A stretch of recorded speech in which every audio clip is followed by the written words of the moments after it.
Welcome to this very special edition of The Author's Voice with KAJ, a show where we explore the stories behind the stories.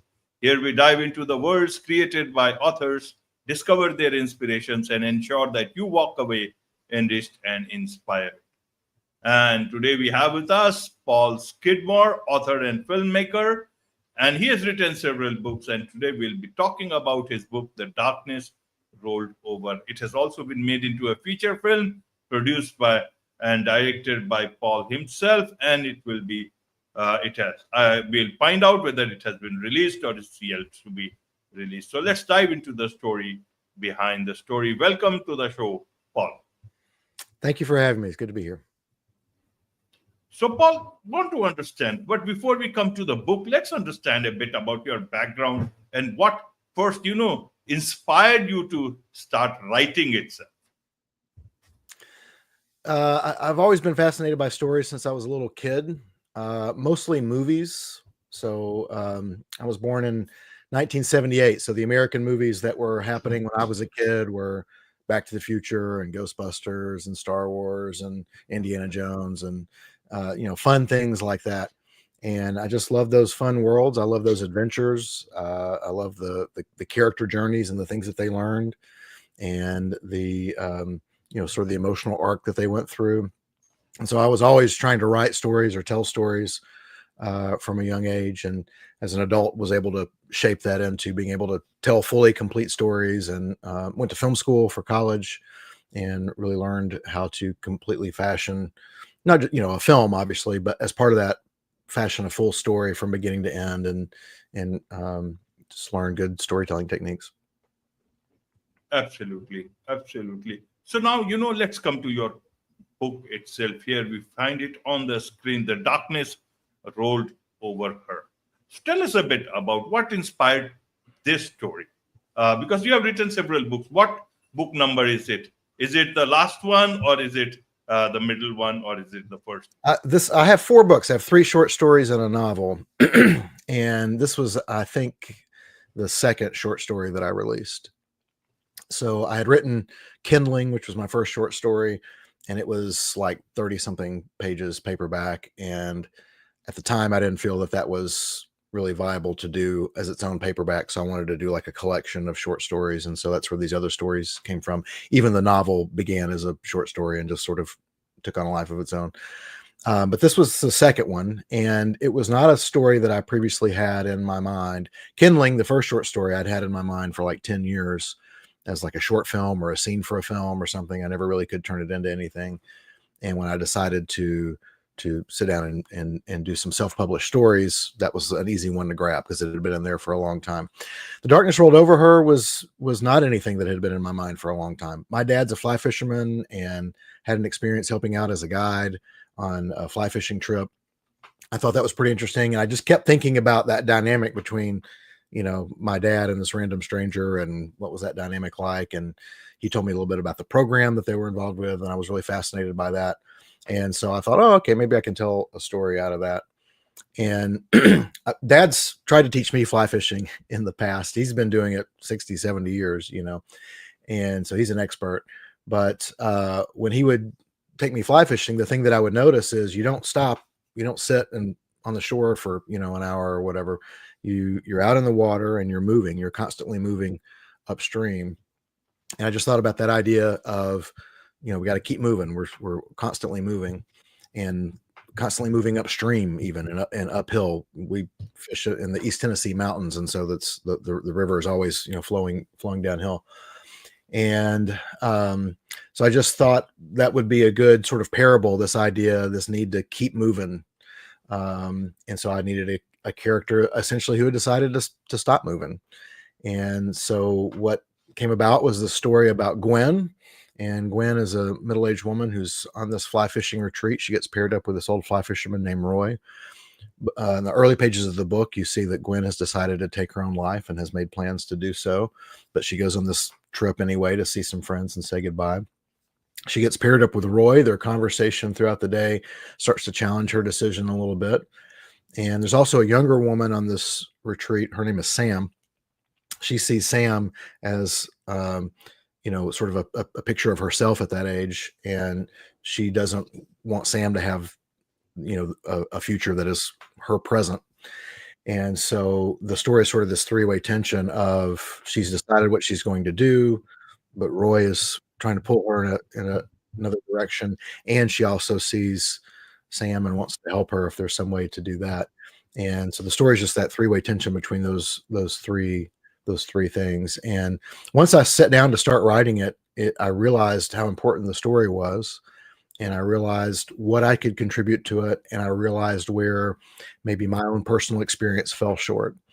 And so I had a handful of friends that were very gracious in relating to me their personal experience with the topic. So I have two friends that have attempted to take their own life but lived, thank God. And so they were able to tell me from a very personal experience what it's like to be in that place and the types of things that you think about and the way that you interact with people. I had a friend that lost a family member, and so she was able to tell me, living with it beforehand and living with it afterward, and sort of those dynamics. And then I had a friend that was a counselor and had counseled people through many times like that. And she was able to give me some really good feedback and advice on healthy ways of speaking to someone and interacting with someone and listening to someone, which I tried to model in some of the other characters. So I just incorporated all that into the story. And what began as just sort of I don't know, I guess I thought it would be a fun parable about fly fishing. And it really ended up becoming an important story. And as soon as it came out, people really responded to it. And that's one of the reasons why I decided, okay, maybe this would be a good film to make then, if this is a story that people are really connecting with. Absolutely, absolutely. So, Paul, I want to understand, who is this story for? Who is this book for? I've always said it's for two groups of people specifically. One is someone who is living in this dark place, someone who has lost hope or feels like they don't have purpose, or feels like they are a burden, or feels like they don't matter. And this story is for them because they'll read it and they will see someone else understands what they're going through. So that's the first thing, is they'll realize, oh, okay, maybe I'm not alone, because this story, whoever wrote this story, seems to have some idea of what I'm thinking or what I'm feeling. I think a lot of us think and feel those things at some level, but we don't talk about it much. And so when people feel it at such a burdening level, they think that no one else is dealing with that and no one else understands. And so I think just reading the story, I think that would help. But also they will have it as something to hand to somebody else and say, hey, I read this book, and we read it with me and talk about it. And that will give them a chance to share some things, about themselves that maybe they're a little too afraid to share otherwise.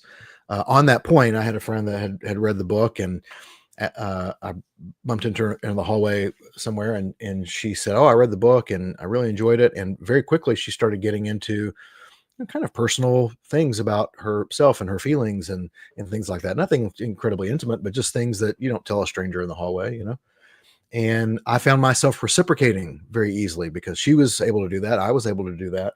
And when we walked away from that conversation, I thought, how do I get everyone to have that conversation? I don't even care if they read the book as long as they do that, And so from there, I developed 5 coffees in a book. I've got my 5 coffees in a book mug here.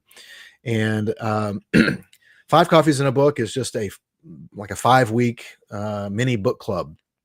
So you would get together with 2 or 3 friends and get the book. The ebook is available for free at 5coffeesinabook.com. The discussion guide is also there for free, 5coffeesinabook.com.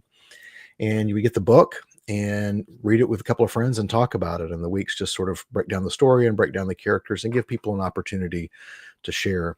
And then likewise, that's why I thought, well, I'll make a film out of this as well. So anyway, so the first group of people is people that are living in that space. And then the second group of people would be friends and family of people living in this space. So maybe you have a loved one or a family member that is dealing with dark thoughts or harmful thoughts or struggling. This might be something that you could read to help understand what's going on in their mind and what's going on in their heart. And through some of the characters, it might model some good responses to listening and encouragement and things that are happening in the story. And it might be, it might be a jumping off point where you can take the book to them and say, hey, can we read this together so that you can talk to me about some of the things in the book and tell me what you think. What I found when I was talking with my friend in the hallway was if we ever got into sort of like too personal, or maybe something we didn't want to share, or even just something that we didn't want to get into because we felt like it would take too long, we could just sort of default to the book and say, well, it's like in the book where this happened, And so having that safety net, I think, helped us go out a little farther than we would just two people having a conversation, somewhere else. So those are the two main groups of people I see: people that are struggling with the darkness and people who love someone that's struggling in darkness. Absolutely. Let me ask it this way. What were you hoping that the book would do for your audience?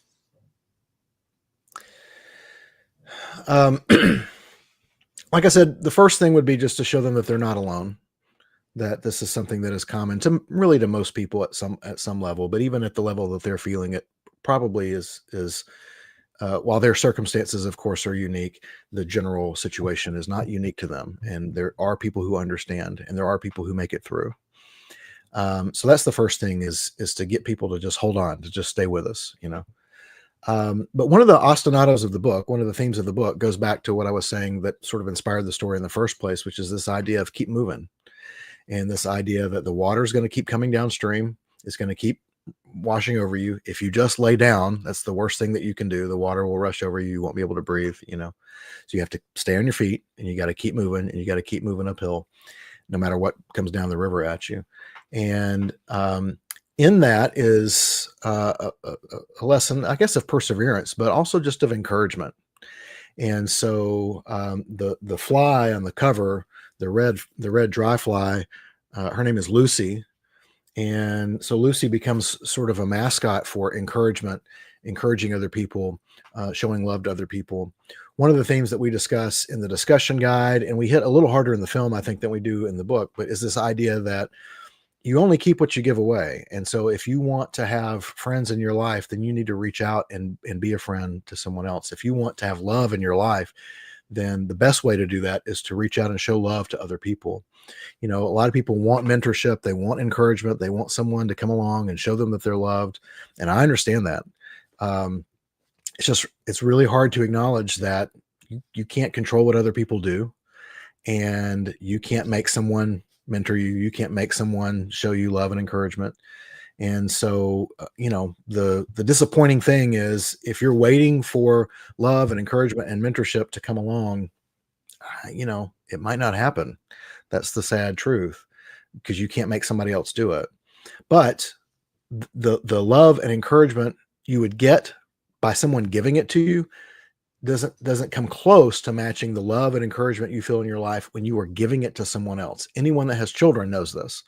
You experience love in your life. You love your friends, you love your parents, you love your spouse, and then you have these children, and it unlocks a level of love, that you didn't know existed. Anyone who's been a teacher understands this at some level. This idea that somehow, teaching almost means more to the teacher than it does to the students, who don't even realize anything is happening to them, most of the time. And so there's this idea of you really only keep what you give away. So if you really want love and encouragement in your life, the best way to do it is to give it away. And this is what I've referred to as the economy of the intangible. So the economy of the tangible is, if I have cake and I give you some cake, I now have less cake. If I have money, I give you money, I have less money. But in the economy of the intangible, it's the opposite. If I have love and I give you love, now we both have it. If I have encouragement, I give you encouragement, now we both have it. If I have no love, if I have no friendship, if I have no encouragement, and yet I can still somehow give that away out of nothing, now we both have it. And so it's this weird backwards economy that's very different from the physical world. And so people that are in that dark place aren't aware of that, don't know that. And so my book, hopefully, will show them, even if you feel like you have nothing left, you can reach out and give away. And the good news is there's 8 billion people out there who also need love and encouragement and friendship and mentorship. And so if the first person doesn't respond, you just move right on to the next one, And this idea of you only keep what you give away, hopefully will be something that will provide them purpose and will bring them some joy and will bring them some of that love and encouragement that they feel like their life is lacking. Absolutely, absolutely, Paul. So, writing this book, uh, what were the challenges? Any challenges you faced? Because you are maintaining that fine balance between telling a story as well as, making sure that the message also doesn't get lost in that story, and people get that message. Was it easy? Was it difficult for you, Paul? Um, it it was difficult in that it took longer maybe than some of the other stories. Some of that is I wanted to take particular care with this story. And so I had a friend that volunteered to be my editor, which I appreciated very much. And so she gave me a lot of good feedback. As I said before, I sent some early drafts to these friends that had firsthand experience with this and was very grateful for their feedback. I probably spent more time doing drafts and rewrites on this one than any of the other stories because I really wanted to get it right. At the same time, I don't, I try not to approach my story as, it's okay. It's very strange. So there is a moral message to the story. I'm very conscious of that going in. That's the whole reason I'm writing the story. It would be impossible for me to say I'm not thinking about the moral message when I'm writing that, but the moral message is a seed. And, no one walks through an orchard and says, oh, look at these apples on this tree. Let me peel this apple away so I can eat the seeds. Nobody does that. They want to eat the apple, right? The apple is what is red and vibrant and lush. Even the animals, they're not drawn to the seed. They're drawn to the apple. And so, the tree, as part of its, method of reproduction, has created this beautiful, delicious thing so that some animal will come and take that away and take the seeds somewhere else so that those seeds can grow into a new tree. So the apple tree doesn't care anything for the apple. The apple tree is trying to get the seed out there somewhere to grow a new apple tree, right? But the animals don't care anything about the seeds or the tree, but they like that fruit, So when I'm writing my books, I kind of see that moral message is kind of the seed. It's in there. It's the whole reason for being. But I feel like my goal as a writer is to create this really beautiful fruit and this really delicious fruit that people are attracted to. Oh, that looks like a good story. Oh, this sounds interesting. Let me come to that. Let me eat that. Let me savor that. Let me enjoy that. And so when I'm writing the story, I am generally focused on, sort of that character arc and the plot structure. And is this going to be entertaining? And does it get to the right emotional places? Is it funny enough? Is it light enough in enough places that we can deal with this heavy topic in a way that is acceptable to the reader? And so I really think of it in terms of sort of crafting, the obviously the fake life of this fake character of Gwen. And so when I sit down to write, I'm sort of constructing her world and constructing her character development. And when it comes time to make a decision, that's when I really come to that seed. That's when I come to that moral message and say, which way do we need to go with this story? But a lot of times it's a very visceral thing. I can kind of feel the story taking shape. I kind of feel if we're in the right place or not. Absolutely. So you have written other books, and this book only you have turned into a feature film. Why just this story? Why not someone in? What was so special in this? Yeah, so the other stories, which I have here. So Kindling, like I said, is like 36 pages. And I actually have already written a lot of the events of this. I've rewritten them into a scene of another film series that I'm writing. So maybe that will be on film one day. Ciao Bella is only 16 pages, and it's sort of a true memoir of when I went to Italy. And it's a fun story. If your readers like David Sedaris, they might like this. It's sort of in that vein. And I might, pull that out for something one of these days, but I mainly just wrote that to kind of crank some stories out. I've got an audiobook version of that too, which is pretty good. Some nice music and stuff. And then the short story that became the novel was God Rest You Merry Gentlemen. And this I would like to turn into a film. I'd love for this to be my next film, actually. My background, as I said before, I went to film school, so my background is in film, and that's what I fell in love with, as a kid. I did the books because, to make a film, you need lots of money and you need lots of other people. You need actors, you need crew, and you need all this stuff. And to write a book, you just need to go, sit at the donut shop at 2 a.m. and drink coffee and hammer away. Certainly had lots of people that, like I said, that contributed notes and feedback. I had my friend who was the editor. So even the books weren't done in a vacuum, but they were a lot easier to create on my own and on my own time and for very little money. I've self-published. I do my own marketing stuff. I don't have there's nobody uploading it to Amazon or whatever for me. If you buy this paperback, what you see inside is the PDF that I made, that I uploaded to, I know enough about the design to be able to do that. I did have my friend Jeremy did all my cover art for me, which is fantastic. So I do have people that have helped me with some things, but basically everything was done through friends and favors and stuff that I could find for free.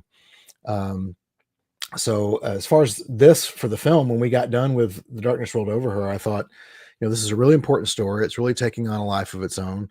It's only got like 4 or 5 characters in it. It's mostly exterior day, it's all this fishing stuff.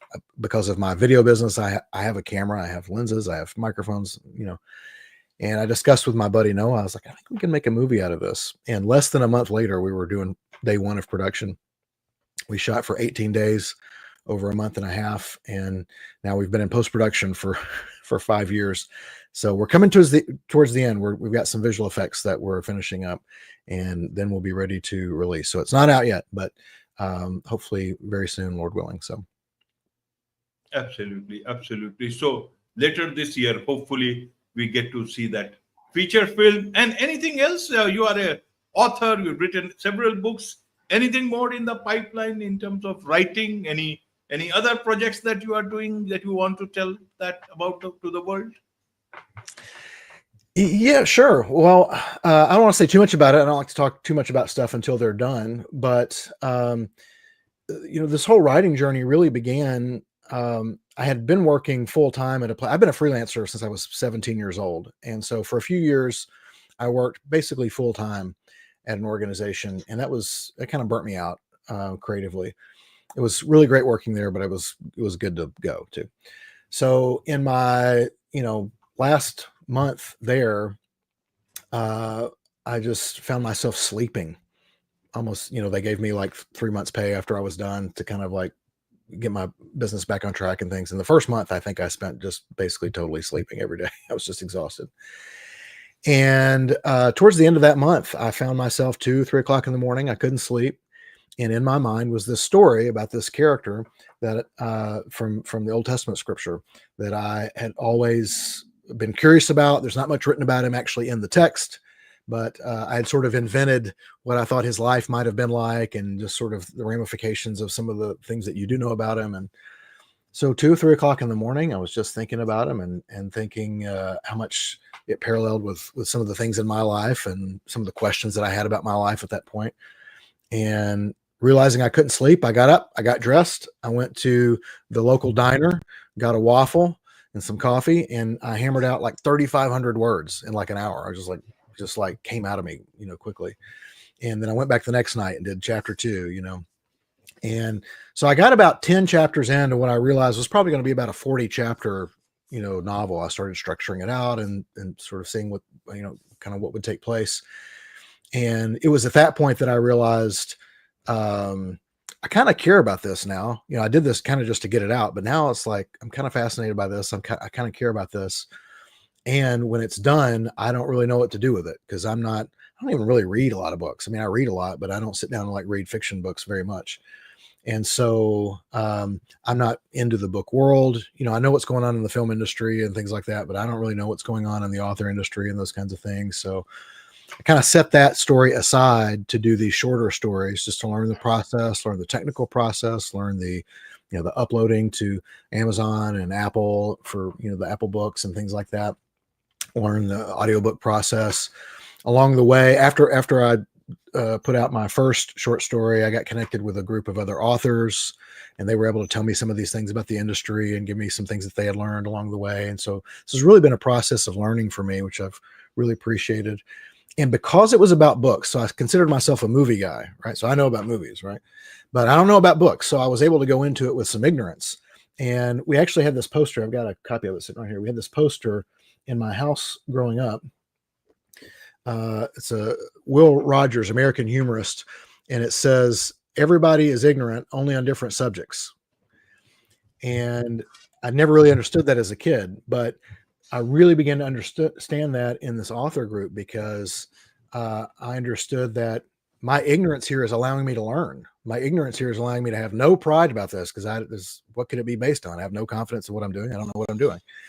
And I learned so much from that, so that when we finally did go to make the movie of The Darkness Rolled Over Her, I tried to go into it with ignorance. I tried to go into it and just say, I haven't done this in 20 years, really. I've made some short films or whatever, but like I haven't worked on a big film production since film school, really. And I just need to go into this as if I don't know what I'm doing. And that's how we're going to create the best thing that I can do. So I'm hoping to do that as well when we do God Rest You Merry Gentlemen. We made our crew was most days was 3 people on The Darkness Rolled Over Her. That's even in film school, like in our first year, our little class projects, we would have 5 people. So to make this movie with essentially just the 3 crew members was crazy. It was wonderful. And I don't ever want to do it again. I want if we make God Rest You Merry Gentlemen, I want 30, 50 people. I want money. I want everybody to get paid. I want it to be a very different production, but I'm glad that we made the movie the way that we did it. By the way, you can watch the trailer for the film at fivecoffeesinabook.com as well. It should be embedded there at the top. Wonderful, wonderful. There's so much to learn about your books, and particularly this book. And I'm sure a lot of people would want to connect with you, learn more about what you are doing, learn more about your books, get your books. What's the best way for them to do so, Paul? Well, if you go to fivecoffeesinabook.com, not only will you get the ebook for free, and then of course, like I said, you can find the 5 Coffees in a Book discussion guide there as well. But when you put your email address in to get the book, you'll be put on the mailing address for The Darkness Rolled Over Her. I don't send out emails over that. I haven't manually pushed out an email over that system in years.